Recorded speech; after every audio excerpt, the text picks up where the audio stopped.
Assalamualaikum warahmatullahi wabarakatuh.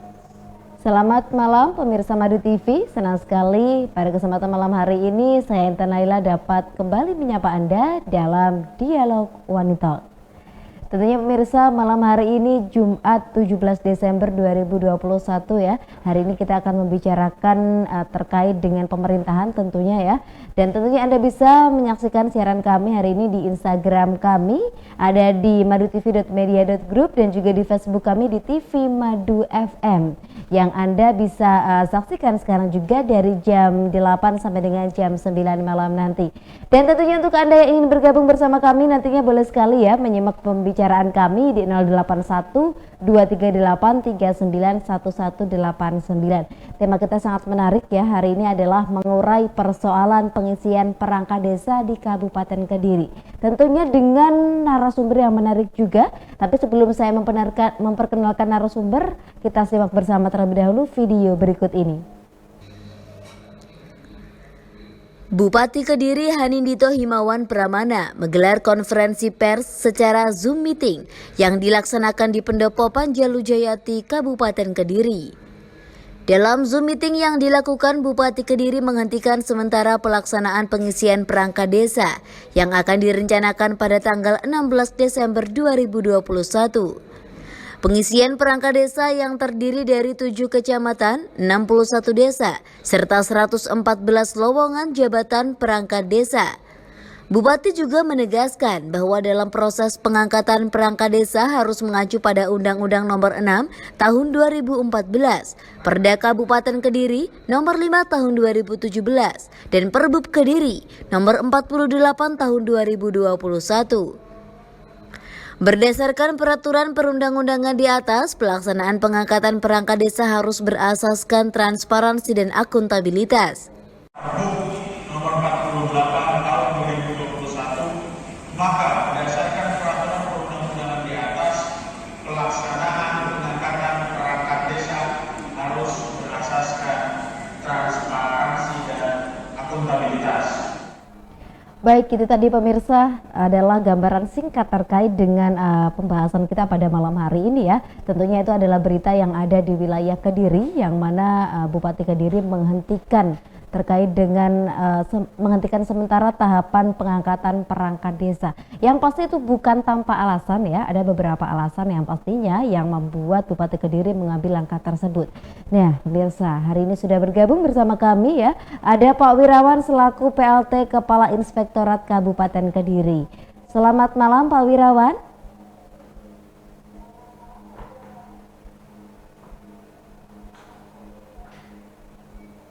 Halo Pak Wirawan. Baik, kita sambil menunggu Pak Wirawan, ini ada juga Pak Muhammad Karim Amrullah selaku LBH Al Faruq. Selamat malam Pak Karim.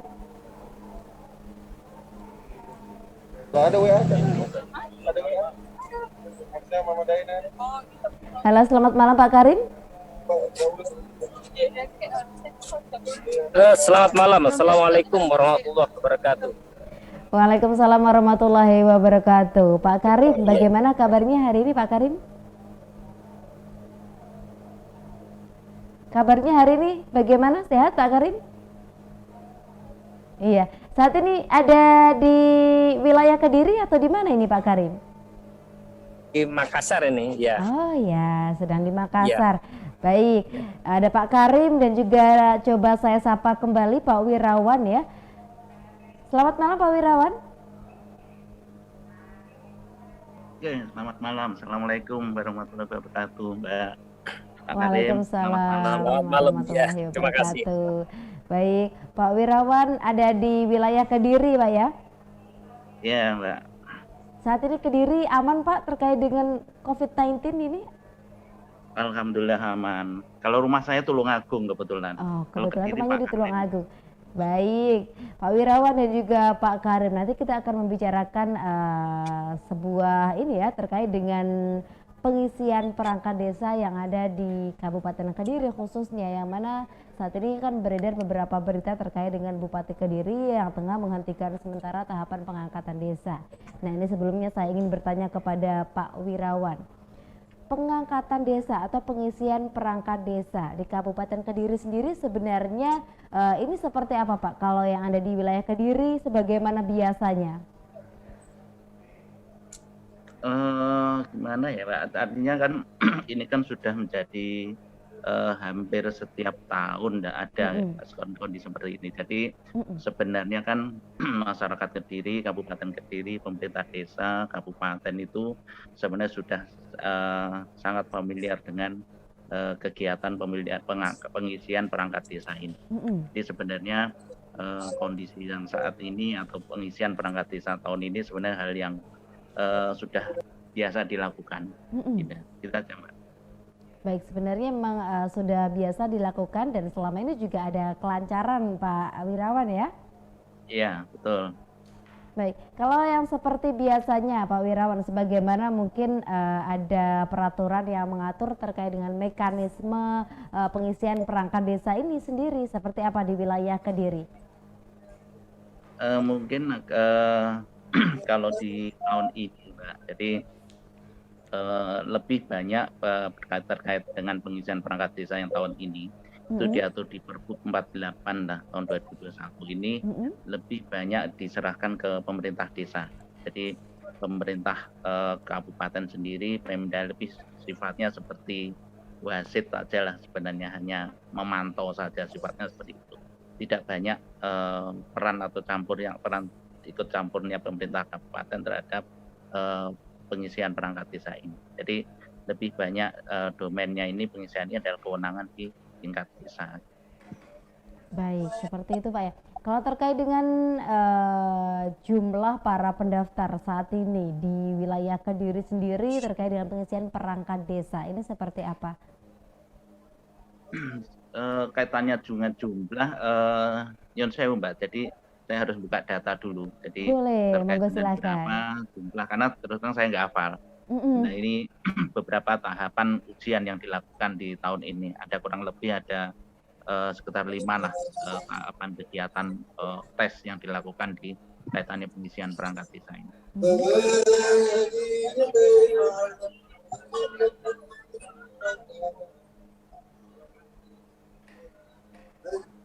Baik. Baik, mungkin sambil menunggu Pak Wirawan terkait dengan data ya yang ada di wilayah Kediri terkait dengan pengisian perangkat desa, kita ke Pak Karim. Pak Karim, kalau menilai pengisian perangkat desa dari tahun ke tahun itu perkembangannya seperti apa? Terkait dengan pengisian perangkat desa di Kabupaten Kediri memang sebagaimana apa yang dikatakan oleh Pak Wirawan selaku PLT Inspektorat Kabupaten Kediri itu merupakan kewenangan mutlak dari kepala desa untuk bagaimana membuat dan merancang. Tetapi berangkatnya dari pelaksanaan ini adanya sebuah perintah yang diberikan oleh Bupati dalam hal ini setelah munculnya Perbud 48. Nah, munculnya Perbud 48 itu kemudian tim fasilitasi dari pemerintah daerah kemudian menyusun jadwal dan menetapkan jadwal, kemudian terjadilah proses pengangkatan perangkat desa di Kabupaten Kediri. Saya kira demikian. Baik, berarti selama ini terkait dengan pengangkatan perangkat desa masih mengacu kepada Perbu 48. Untuk sebelumnya, sebelum ada Perbu 48 ini seperti apa Pak Karim? Bagaimana? Sebelum ada Perbu 48 ini mengacunya ke mana begitu untuk pengisian perangkat desa ini? Ataukah sepenuhnya mutlak kepala desa atau seperti apa? Jadi secara tegas di dalam Undang-Undang Desa itu setelah disebutkan secara tegas bahwa di dalam pasal 50 ayat 2 bahwa lebih lanjut terkait dengan pengangkatan dan pemberhentian perangkat desa ini dibuatkan sebuah peraturan daerah kemudian yang mengacu kepada peraturan menteri. Itu. Kemudian kalau kita melihat kebiasaan apa yang terjadi di Kabupaten Kediri itu memang terdapat beberapa hal terkait dengan penyusunan Perbup ini. Dulu semula ada Perda nomor 56 tahun 2017, kemudian muncul Perbup nomor 10, kemudian muncul lagi Perbup perubahan nomor 10, kemudian dirubah lagi menjadi Perbup nomor 56. Nah, pada proses ini terjadi uji materi di Mahkamah Agung, kemudian ada beberapa pasal yang terdapat di dalam perda tersebut untuk dilakukan proses uji materi sehingga 3 pasal tersebut tidak dapat diberlakukan. Kemudian kalau kita mengacu kepada peraturan, yaitu peraturan Menteri Surat Edaran Mahkamah Agung nomor 1 tahun 2011, itu di dalam pasal 8 menyebutkan dengan jelas apabila terdapat satu peraturan daerah yang kemudian dilakukan proses uji materi dan itu dikabulkan sebagian ataupun seluruhnya secara parsial maupun seluruhnya, apabila dalam tenggang waktu tertentu tidak dilakukan perubahan, maka berdampak terhadap peraturan daerah tersebut tidak dapat diberlakukan. Saya kira itu yang menjadi titik tumpu kita di dalam penyelenggaraan ini. Tapi kalau selama ini di wilayah Kediri sendiri semuanya masih berjalan aman sesuai dengan peraturan yang berlaku, Pak Karim ya? Bagaimana? Dari wilayah Kediri sendiri saat ini atau selama ini mungkin masih berlaku peraturan-peraturan tersebut, tidak ada yang menyeleweng atau seperti apa, Pak Karim? Ini bukan persoalan penyelewengan dan sebagainya, tetapi kalau kita melihat penyelenggaraan dari pengangkatan perangkat desa yang mengacu kepada Perda Pengangkatan dan Pemberhentian Perangkat Desa, kemudian munculnya Perbup nomor 48 tahun 2021 yang baru saja dibuat oleh pemerintah daerah, kemudian berlanjut pada tim fasilitasi yang berada di pemerintah daerah Kabupaten Kediri untuk kemudian memberikan satu sosialisasi, kemudian memberikan satu inilah. Yang kita tanyakan adalah sebenarnya bagaimanakah peran Pemda itu di dalam proses ini. Saya kira Pak Wirawan akan dapat memberikan keterangan yang lebih jelas tentang bagaimana proses dari penyelenggaraan ini. Baik. Mungkin nanti juga akan dijelaskan yang terkait dengan bagaimana proses penyelenggaraan dari pengisian perangkat desa. Seperti itu Pak Karim? Bagaimana? Terkait dengan bagaimana penyelenggaraan Pemda dalam pengisian perangkat desa atau terkait dengan Perbup ke-48 tadi? Jadi kalau kita sekarang ini kan berada pada posisi di mana penyelenggaraan pengangkatan perangkat desa itu dimulai berangkatnya dari Perbup 48, kemudian tim fasilitasi Kabupaten Kediri. Kemudian pada kenyataan sekarang terjadi beberapa pengaduan dari masyarakat, kemudian memunculkan proses pemberhentian.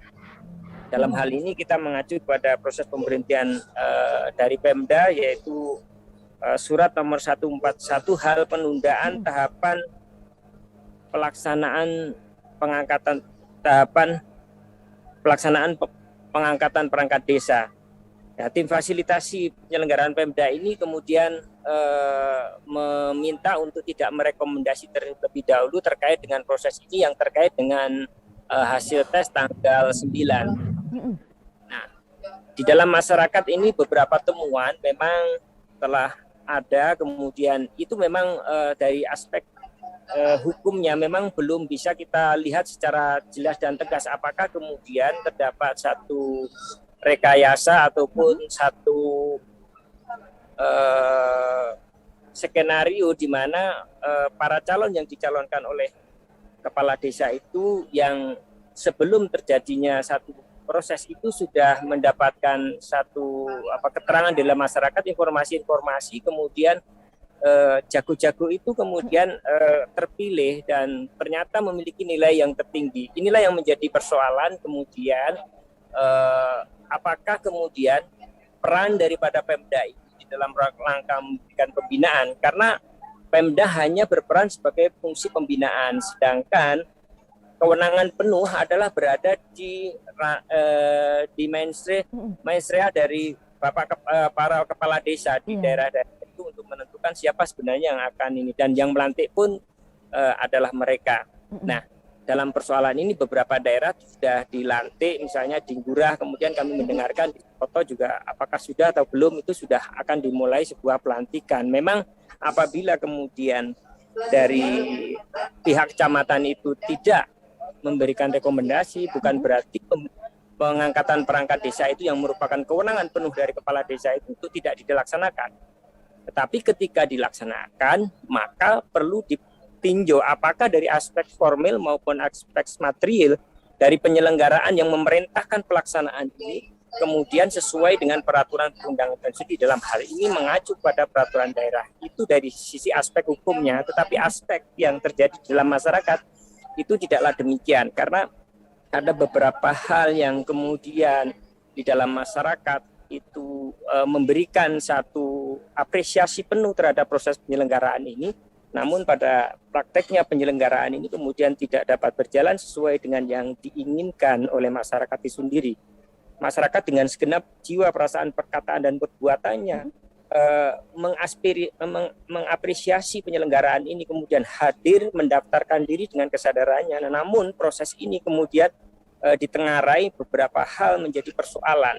Inilah yang kemudian mengakibatkan bahwa apa yang dikatakan tentang penyelenggaraan pemerintah desa maupun yang terjadi dalam hal ini pembinaan kalau terkait dengan pemerintah daerah itu apakah telah dilakukan dalam proses sosialisasi dan peran apa yang dilakukan oleh pemerintah daerah dalam hal ini, sehingga apa yang dikatakan oleh Bapak Bupati terkait dengan penyelenggaraan apabila terjadi jual beli jabatan dan sebagainya itu bisa dilakukan proses penyelesaian dengan baik. Saya kira kita harus berbicara dengan segenap perasaan, perkataan, perbuatan untuk hadir selaku penyelenggara negara, kemudian dapat menyelesaikan berbagai persoalan secara baik dan benar. Dalam hal ini apakah kemudian selama ini apa-apa yang mendasari pelaksanaan dari pengangkatan dan pemberhentian perangkat desa itu oleh tim fasilitasi, kemudian oleh inspektorat, kemudian oleh Kabag Hukum dan sebagainya, oleh pemerintah daerah, pemerintahan daerah Kabupaten Kediri itu telah dikaji secara baik sehingga munculnya Perpu 48 ini apakah juga memiliki landasan formil dan kemudian tidak ada jadi kesalahan material dalam pasal-pasal. Saya kira itu yang perlu mendapatkan perhatian. Intinya ada beberapa hal. Yang pertama adalah keseriusan dari penyelenggara dalam hal ini panitia. Kemudian keseriusan dari kepala desa. Kemudian keseriusan dari pemerintahan desa sendiri, BPD dalam hari ini bersama masyarakat. Apakah kemudian telah terjadi sedemikian rupa sehingga mekanisme kontrol ataupun instrumen-instrumen evaluasi di dalam penyelenggaraan ini memang telah dijaga dengan baik. Karena betapapun kalau itu memang keputusan daerah, kepala daerah ataupun keputusan desa yang itu dilakukan dengan menggunakan dana dari APBDes dan juga dana yang lain terkait dengan dana yang menjadi bagaimana proses-proses awal itu sosialisasi itu juga menggunakan dana yang didukung oleh APBD, hendaknya memang direncanakan sedemikian rupa. Saya menjadi ragu apakah memang di dalam perencanaan pembangunan dari ikhtisar yang ingin disampaikan di dalam proses penyusunan anggaran dan sebagainya memang telah mengacu benar terhadap landasan formilnya, sehingga apa yang keluar dari proses ini tidak mengakibatkan bahwa nomenklatur pengeluaran itu kemudian tidak ada landasan hukumnya baik secara formil, kemudian tidak ada kesalahan material.